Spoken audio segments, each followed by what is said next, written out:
guys, welcome to LG Overdrive. This is episode 7. This is the helmet edition for the show. With me today, I have Notorious Fat. Yes.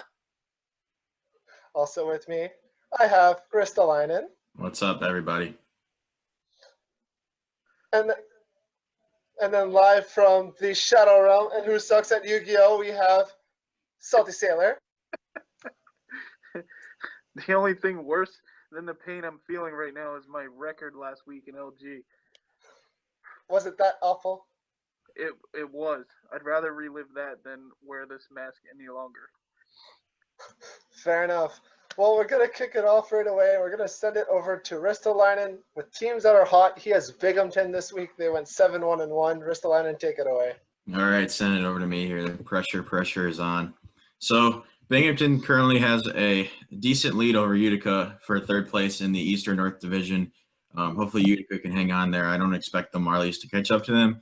But if they do, Salty, I'm going to be pretty salty with you there. But we'll have to see what happens going into the next couple of weeks here. But Binghamton had a solid week going 7-1-1, playing some decent teams, beating their divisional rivals, I would say, in Rochester, 4-3. That game overall was pretty evenly matched shot-wise, and Rochester had them on time and attack 7 minutes to 5 minutes, but overall not too shabby for the boys. In that game was actually Reebok, Ichi, and Kobe, so a pretty good line going up there for the Binghamton Senators. But Rochester ended up not being able to pull it out in OT there, I noticed. So Binghamton having a great week starting it off. And they also actually got smacked by Hershey. Not a divisional rival or anything like that, but Hershey showing them who's boss there, beating them the final score of 6-1, actually. The big surprise out of Binghamton here, actually, is they only beat Syracuse 2-1. Now, to be fair, us on Tucson only beat them probably 4-2, I believe, but overall, I would expect Binghamton, especially with this line of Horvat, Rocket Demon, even though they've been struggling somewhat this season, I expect them to beat them a little bit more than 2-1. But they did double their time in attacking, and Syracuse had 3 shots, so I don't know what happened there. Fair enough.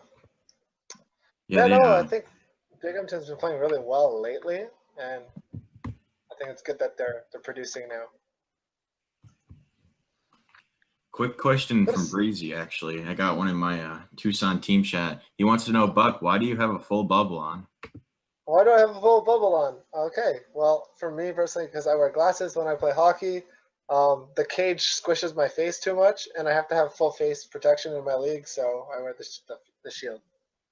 There you go. All right, we're going to move on to second team that was hot this week. It was Tucson, Ristolainen's team, that went 8-1, and I'm sending it over to Salty with that one. Yes, they did go 8-1, and it looks like from the schedule they ran through the Western Pacific. Central. I think that's Western Pacific. So it's our own division. Yeah. So it looks like you had Western Pacific, and then you had Chicago from the other division.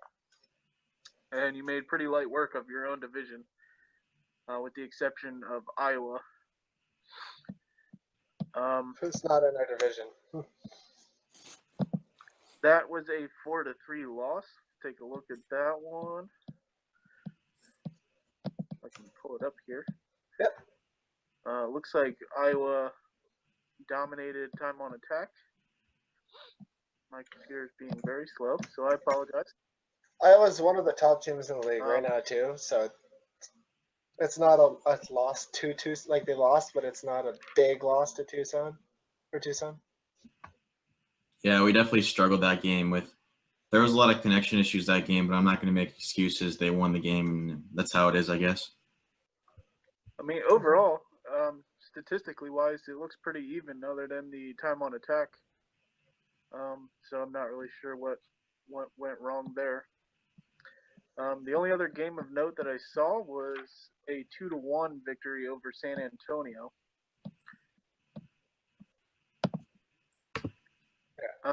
That's not true. The other game of note, big matchup with San Diego. Clearly, it's going to either be first or second between you guys, and you handled them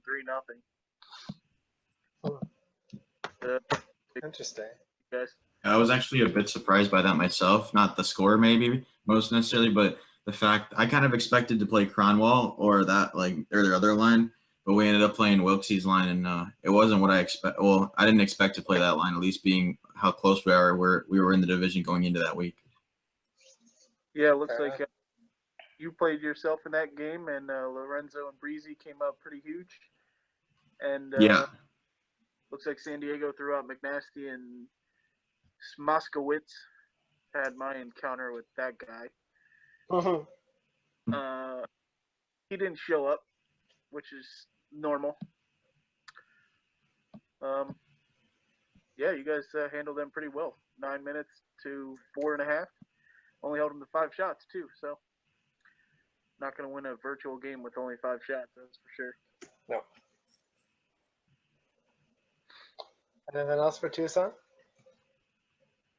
I mean, they pretty much the record speaks for itself. 8-1, ran through the division, and got 16 of a possible 18 points, which is always good, especially 2 weeks left until the playoffs. Yeah, no, for sure. Yeah, Tucson's definitely peaking at the right time. Yeah, they've always been a strong division team in our division, but I don't know if their success in our division is also going to carry to the playoffs. We saw it last year where like strong teams from weak divisions got smashed in the playoffs. So I did know PHJ was on injured reserve. So I mean, to come out with 8 wins is pretty huge there. I don't know what your backup plan was there, Resto, but 8 wins with your goalies on IR, pretty big. Yeah, B. Ferris, actually. We have him in our TC. He helped us out quite a bit this week. He's a solid goalie, won the Mem Cup last season, and we picked him up at TC at the deadline.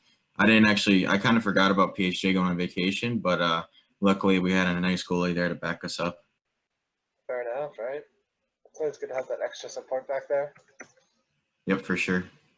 I'm going to say take a minute, guys. Take off the helmets because I know it's hurting my head. It's probably killing Salty. Put on regular headwear like a hat or something, and then we'll get into the show.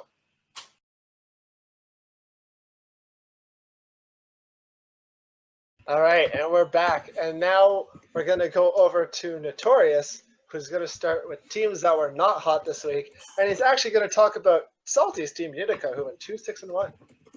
Yeah, Salty's team, the Utica Comets. So we're still going to be friends after this, right, Salty?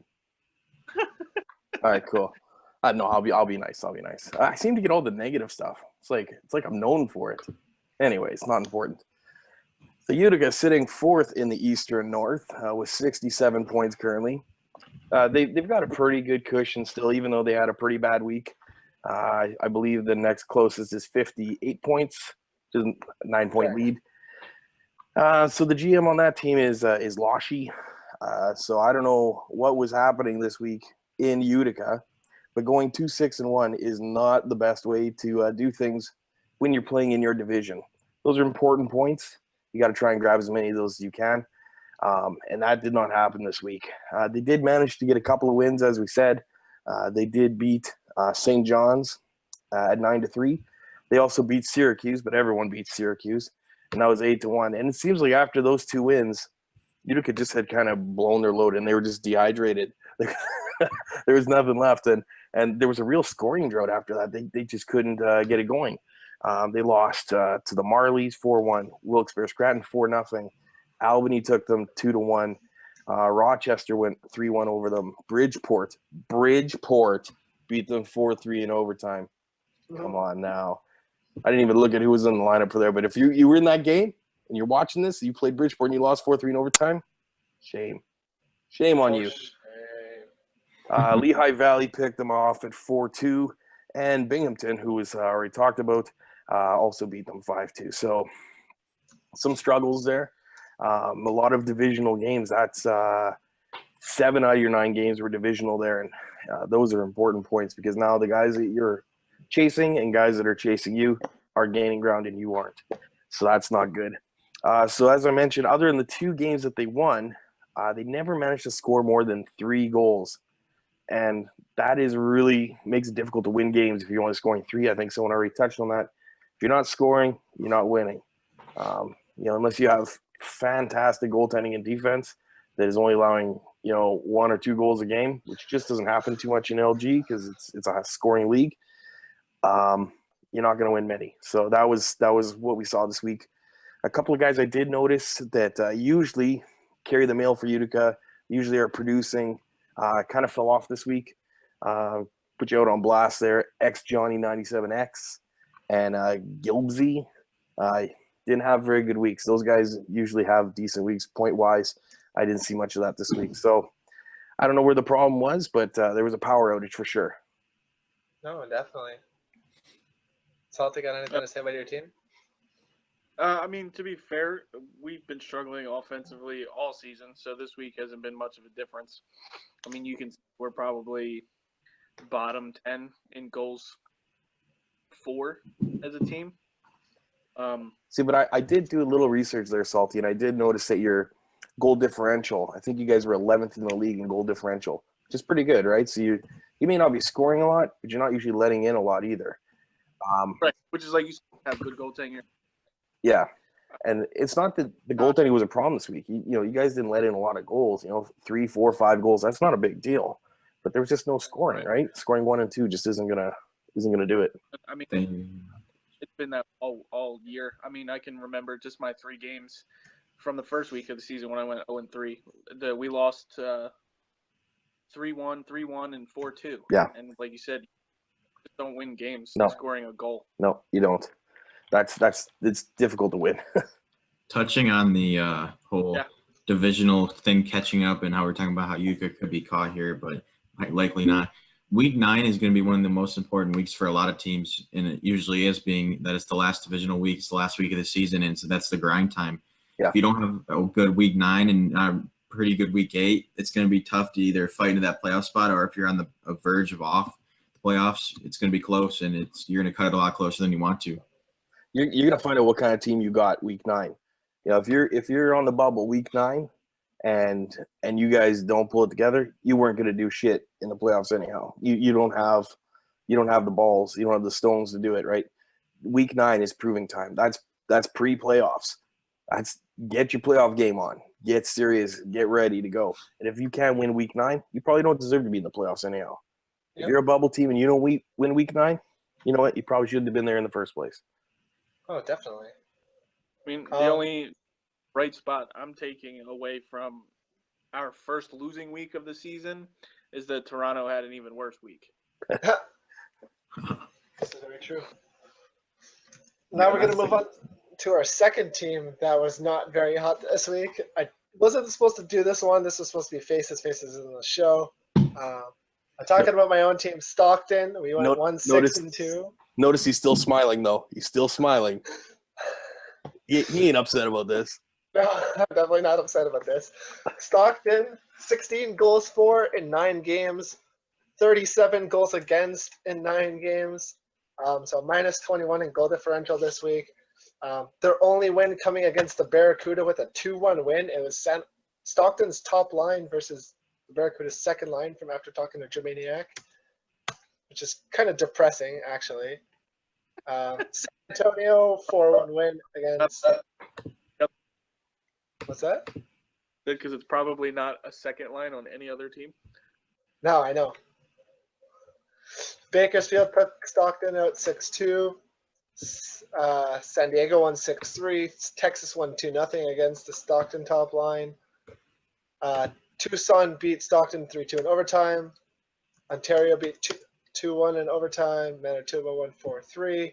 And then Grand Rapids shit on them 9-2, which was kind of entertaining to watch, not going to lie. So as much as it's my team at this point of the season, everything has gone downhill slowly, and I know Notorious can attest to that, especially in the team chat between the managers.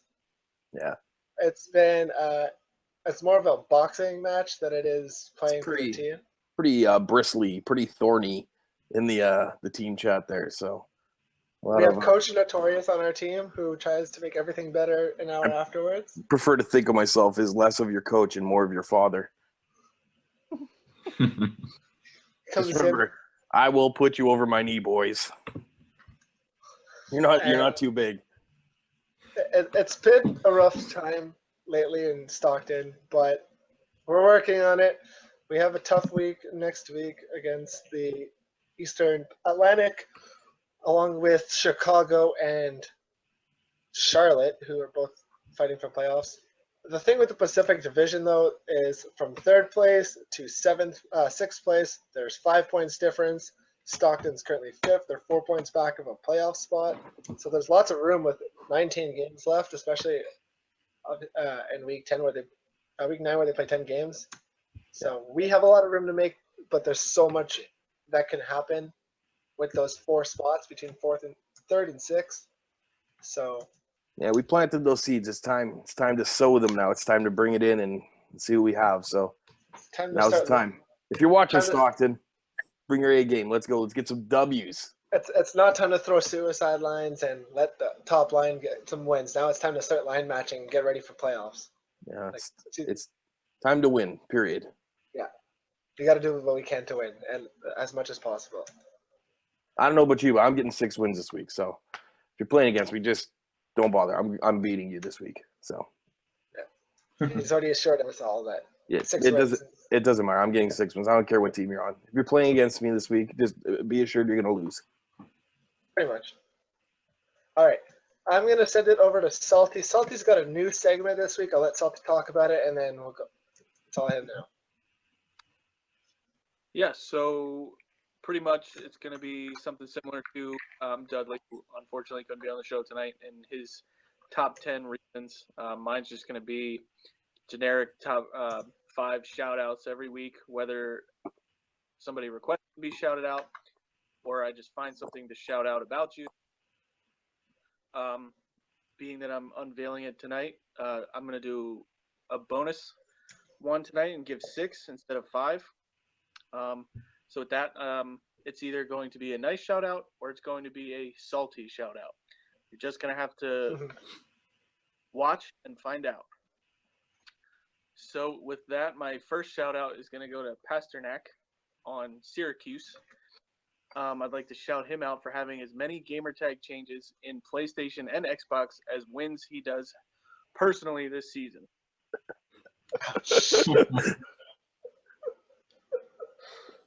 Fair enough. And I feel bad for the guy because when I said I was going to shout him out, he kept asking what I was going to say. And there it is. Second, I have Sakic.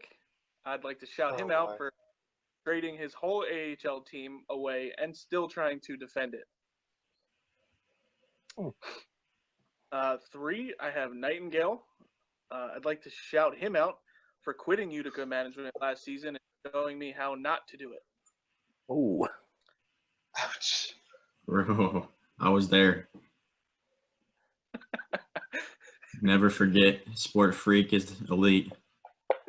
The wound is still fresh for Risto.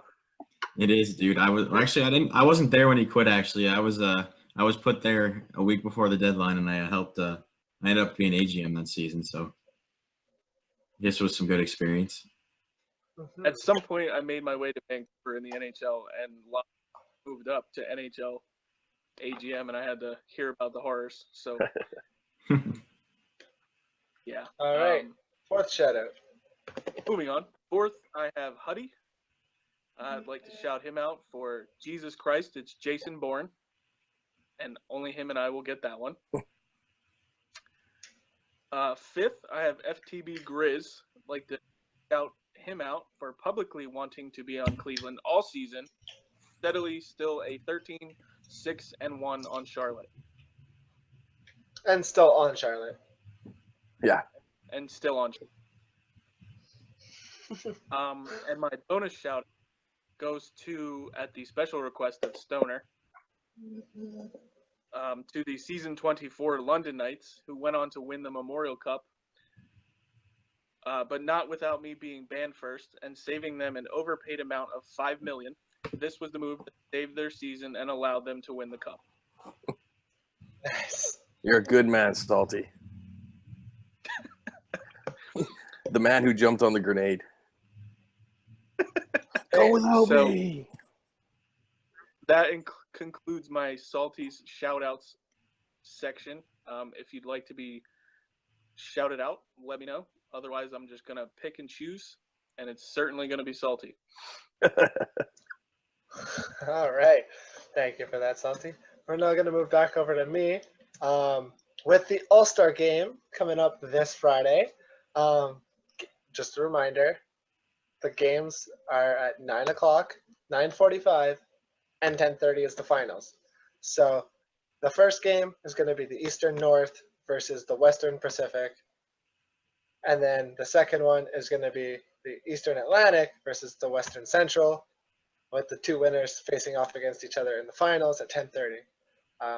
The increments of 45 minutes allows the first game to be watched by everyone, the second game to be watched by everyone, and then obviously the finals to be watched by everyone. It gives us that little bit of leeway time, and if there is lag outs or any issues for us getting the games ready to go, we're able to do that.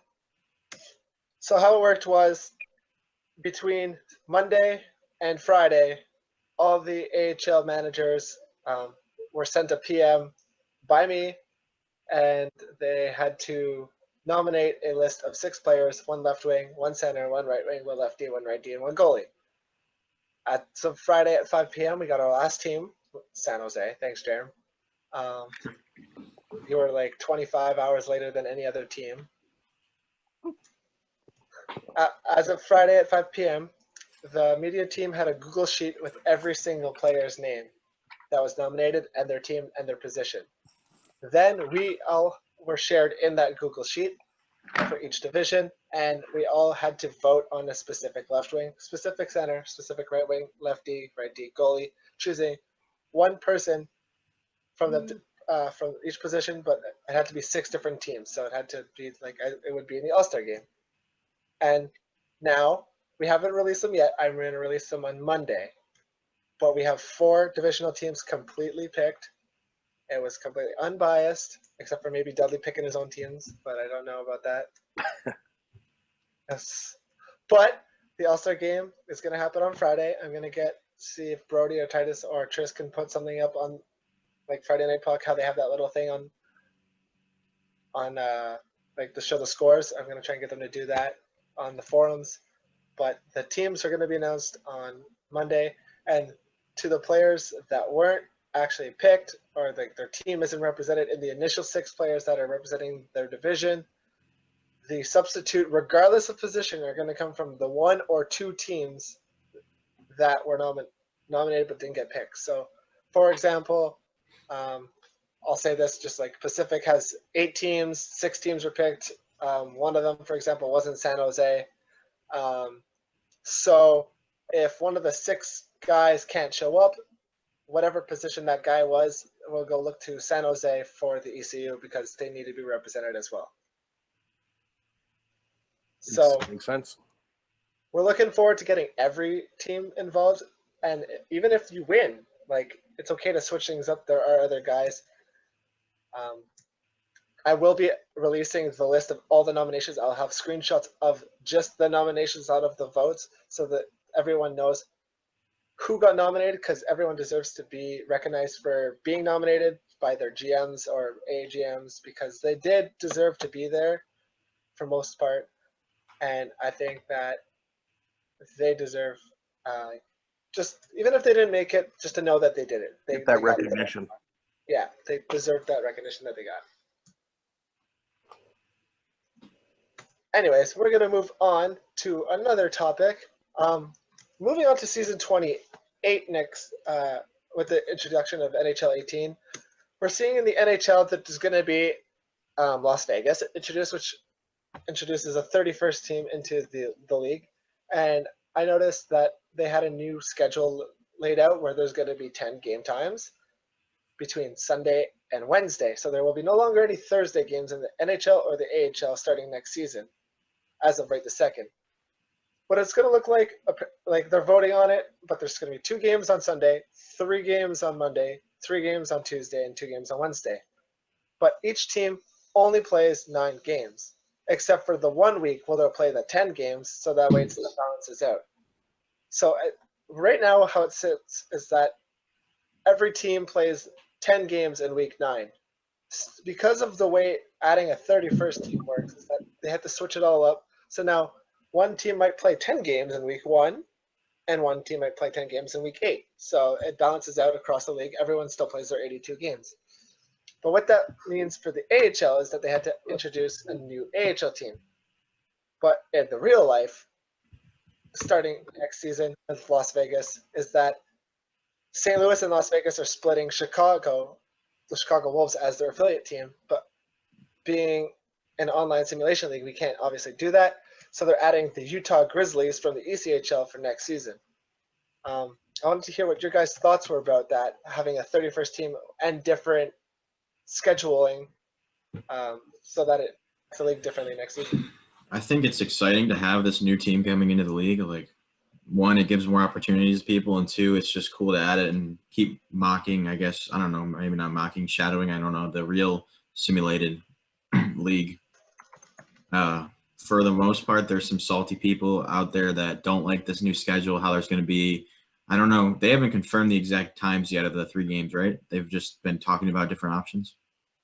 So as of right now, we don't have an official time for the AHL, but I did like, me personally, I like the one where it was the 45 on the 45. So Okay. instead of 9:30 and 10:30, they had options for 9:30, 10:30, 8:30, 9:30, 10:30, and then they had an 8:45, 9:45, 10:45, which personally I enjoy. I like that one.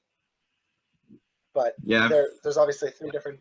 if we're going to add 3 options. games, I don't think the 8:45 is too bad, because there were people complaining about the 8:30, so it kind of offsets them where they're going to have 15 extra minutes. Not that that's going to maybe not make a difference for some people, but I think that can make a difference for some people who were planning on not wanting to really, I guess, I don't know about not play, but they were kind of frustrated with that 8:30 game. But it's not like you're not going to be available.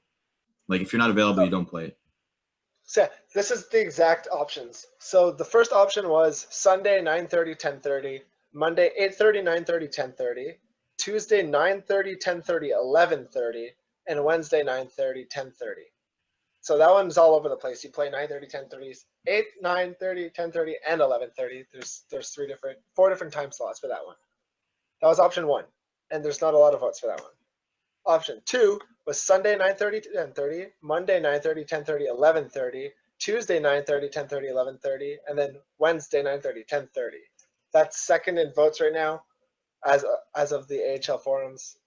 Again, that one's a stable time, but it's late. 11:30 is a late game time. Yeah. A lot of times the AHL games don't start on time, and you're going to have that game could start at, say, 11:45, 11:50. People got to get up for work in the morning. I'm not saying myself personally, since I am still in high school, but for some people who are older, they work, and that could get pretty brutal for them getting up very early. Exactly. And option number 3 is, sorry, go ahead, Horvat. Salty. I can shout him out. I was saying, piggybacking off what Risto said, like Horvat, for example, I know works early AMs, so I know for a fact 11:30 isn't going to work. Yeah.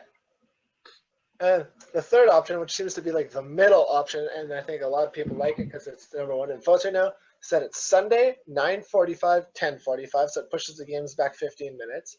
Monday, 8:45, 9:45, 10:45, again, pushing games back 15 minutes, but also introducing an 8:45 game. Tuesday, 8:45, 9:45, 10:45, so again, stable with Monday. And then Wednesday, 9:45, 10:45, so again, pushing back 15 minutes from regular times. The only thing with that as well is that there's 10 game slots every week, but for 8 of the weeks you still play 9 games. So one of those times might not be played. So you might not play, say example, Monday 8:45, you might not play it. It might just be 9:45, 10:45 for all you know. Yeah, I think that's why this is a good idea brought in by, like, talking to Brody about this a decent amount.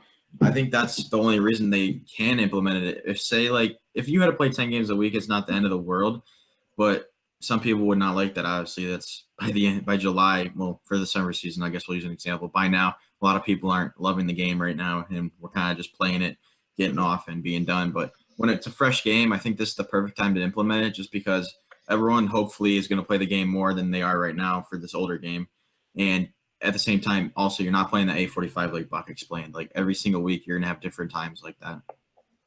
Oh, yeah. Like, I just hope there's like, for example, like the days that there's 3 games, I hope that they don't take out the middle game. Like you have a game at 8:45 and then boom. That just wouldn't the make next any game. sense. Oh, No, that- I don't think it will make sense, and I think they're just going to cut the early or the late games, or like the Monday, the Sunday or the Wednesdays. I can't imagine they do anything but that because it's retarded otherwise, right? It's already tough to herd these kittens together and getting them to play a game or 2 in a row without losing attention and going to do something else. If you Oh. put an hour in between it, you're losing those guys. They're gone. So Yeah, especially if it's the same lineup.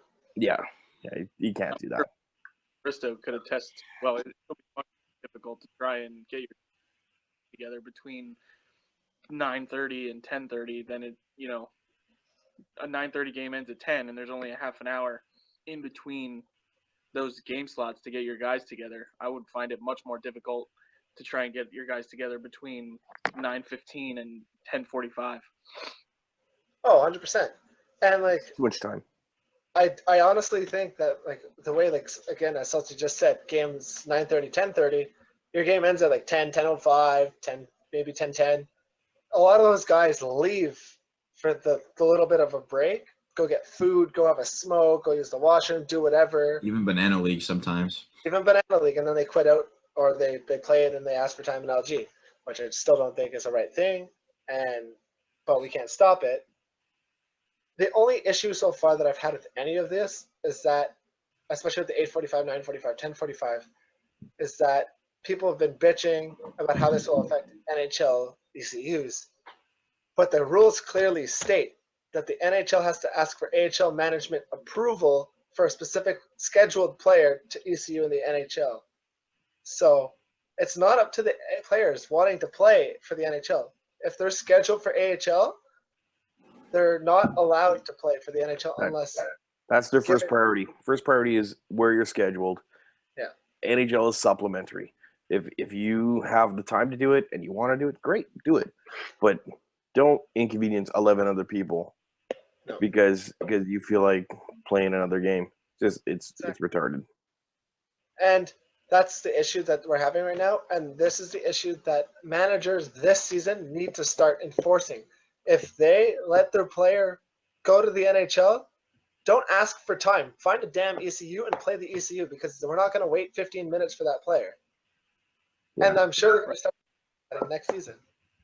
Yeah, they have to start enforcing the rules a little bit here. Start being a little tougher. I know I as a have an manager, issue I see it with in the that. management chat all the time. Go ahead, Salty. I just had an issue with that on Thursday. I'm not going to name names, but a certain manager asked for time, or didn't ask for time, but was saying his guy was ECUing in the NHL, and I told him, you need to find an ECU. Like, that's not my problem. That's miscommunication on your end between your NHL. And he was informed previously in the same week that somebody else told him he didn't have to find an ECU, which may or may not be the case. But for the simple fact, I told him, you need to find an ECU. It's not my fault to make my guys wait 50 minutes past game time because you can't communicate with your NHL. Yeah. Like, find an ECU, play the game, and worry about that stuff later after the game. For sure. Oh, 100%. Yeah. Like, I think it should be mandatory every season now that if you get management, you have to read the rule book, and that like once you are given the management, like that your screen does not like it automatically links you to the rule book, and it does not like it won't let you quit it until you've read it. Like scroll all the way down and like taking your time, like it tracks you reading it. I know that's a lot to code, but it's possible. That makes sense, and yes, I'm not fully up to par on the rules. I could do better on that, but some of the veteran managers, like me and you, Buck, we know enough that you can't expect a guy, even if he says he knows he's going to make it, you cannot expect him to, like, you need to be prepared for everything. Yeah. I can't tell you how many guys I've had a power outage. I can't assume they're lying, but shit does happen. You can't go into a game and not be prepared for an ECU. Oh, 100% you can't. There's a lot of issues with the power grid here in North America. I don't know what's going on, but people seem to be having problems nationwide, coast to coast, north to south. There's problems. So Between 9:30 and 10:30, Sunday through Thursday. It's a real epidemic. For my team. Just to sort of go back to the I've had whole guys tell me their power went out at 9, come back on at 9:31. Yeah, I know. just to go back to the whole, like, I know we're talking about the scheduled times and everything, but to go back to the teams, adding a 31st team, I think there's positives and negatives with it. Positive being that it opens more opportunities for guys that maybe are bubble guys, pretty good in the AHL, but they just aren't quite ready for that leap to NHL. That opens up more spots for them.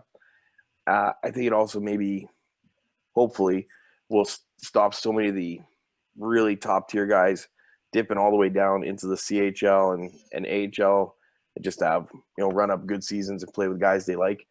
I would hope that they would want to be up there and compete. Hopefully that's the case. Another question would be, what division is Utah going into? So Utah's going to be taking Charlotte's place in the Central Division because Charlotte is going over to the Atlantic now. Oh.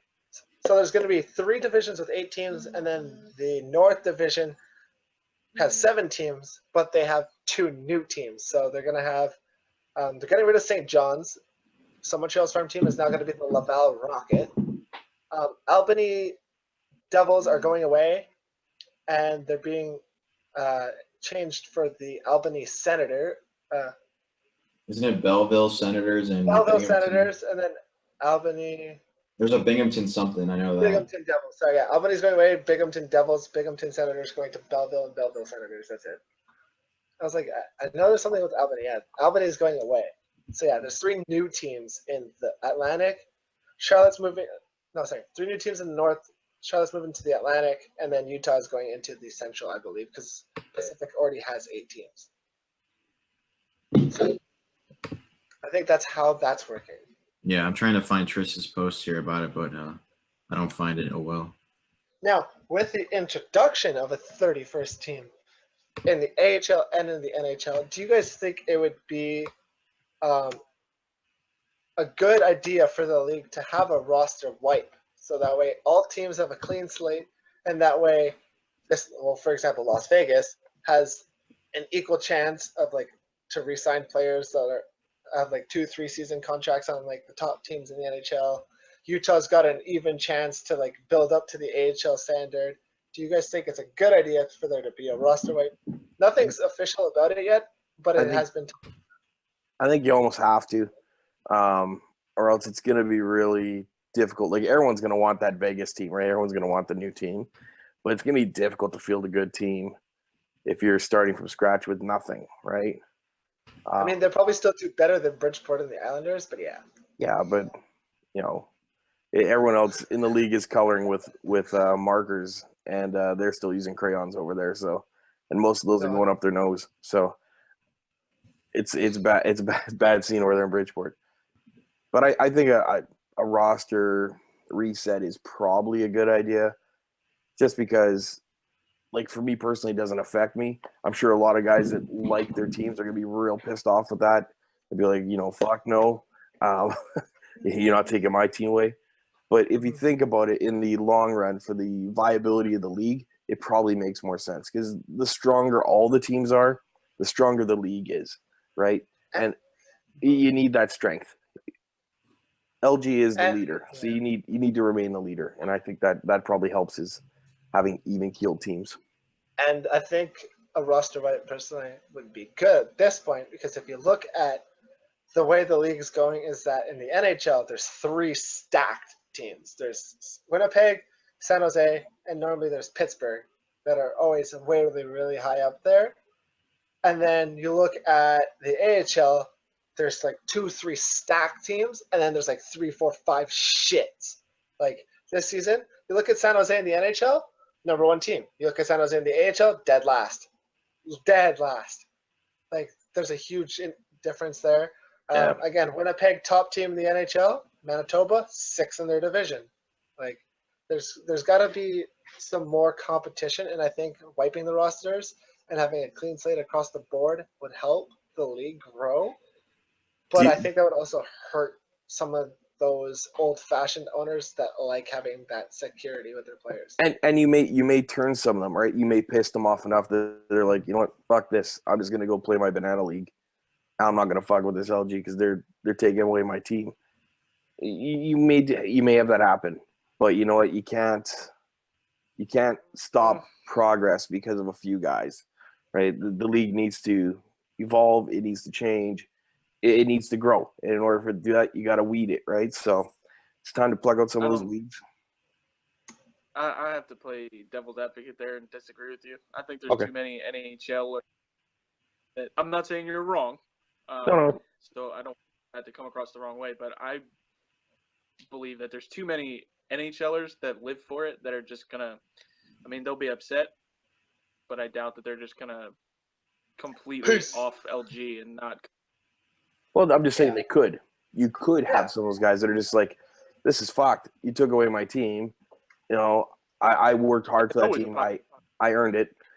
You know, I'm not saying it's going to be a mass exodus of, 20% of the guys or anything, but you may lose 10, 15, 20, NHL guys that just aren't willing to do that. They're kind of over it and they'll just go do something else. They'd come back eventually because you want to be in the best league, right? So they'll buy out their bands, they'll pay their $35 fee, and they'll come back and play.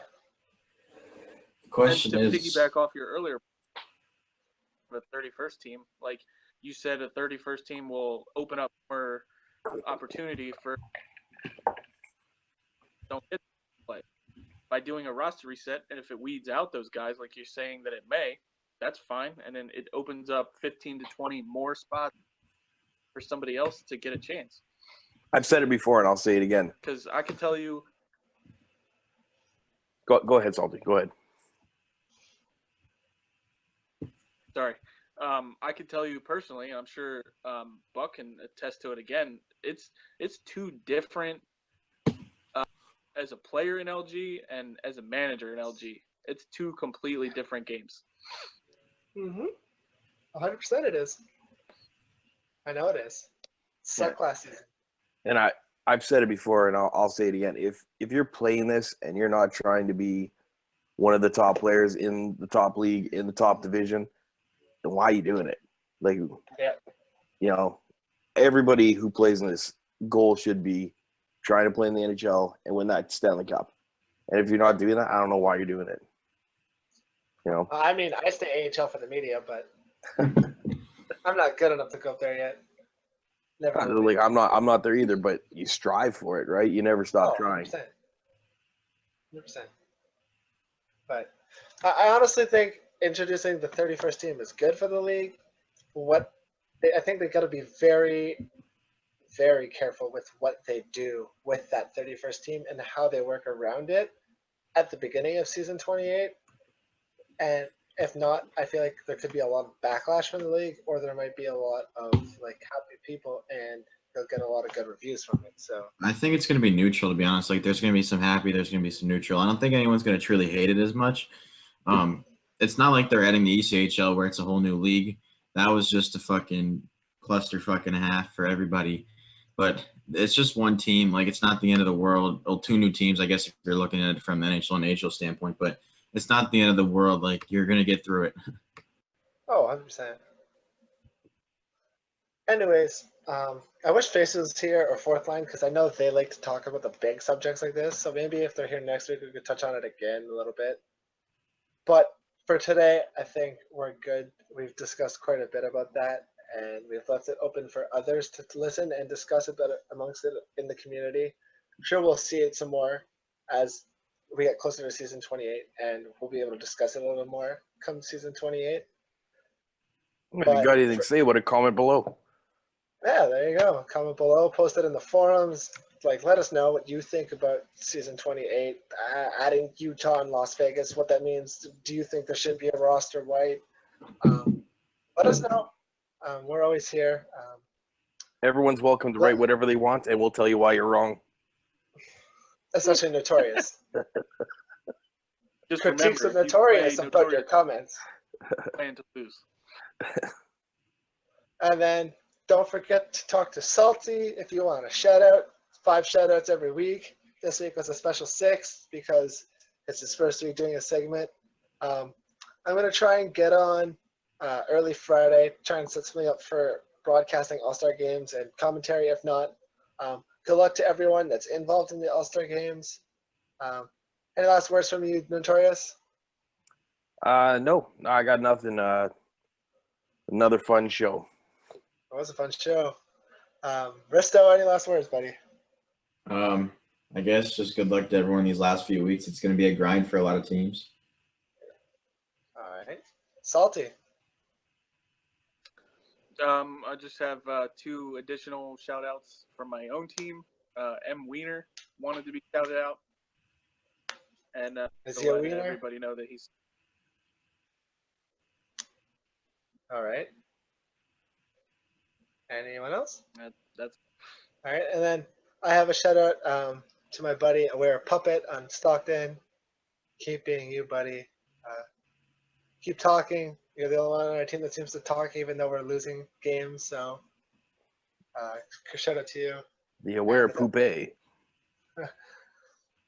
Without further ado, we'll see you guys next week on episode 8. Again, if I see you guys on Friday for the All-Star games, we'll see you guys Friday, but we'll see you guys on Saturday for episode 8. Peace out.